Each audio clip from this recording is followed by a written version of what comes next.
हे बघा दारात बसले, एकदम निवांत बसले बघा. आता स्वयंपाक झालं, भाकरी, वांग्याची वरण आणि थोडं भात घातले. स्वयंपाक झाल्यावर एकदम शांत असं दारात बसले. लईच गरम व्हायला लागले. 10 वाजली की झालं बघा गरमी चालू होऊ लागली. हे बघा दारात किती ऊन आले, चौकड ऊन हाय. उन्हामुळं काही कामं करू वाटतं नाही बघा. जास्ती गरमी व्हायला लागल्या, म्हणून एक पारगीच्या कामाला जाऊन येत आहे आम्ही कामावरून.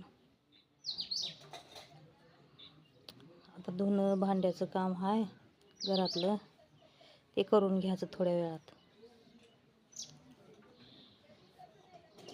तर आमची दीपा मध्ये आहे, काय करते का माहिती.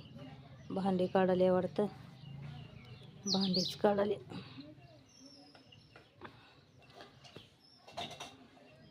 हे बघा किती गरम, एकदम असं वाफ यायला लागले बघा बसलं तर. पंखा पण बंद पडला आता आमचा, म्हणून रात्री आतरण टाकून तिकडे बाहेरच झोपलेलो. काय करायचं मग, गरम व्हायला लागले घरात, लईच गरम व्हायला लागले बघा. म्हणून बाहेर झोपायचं संध्याकाळी, एकदम थंड वारा आहे.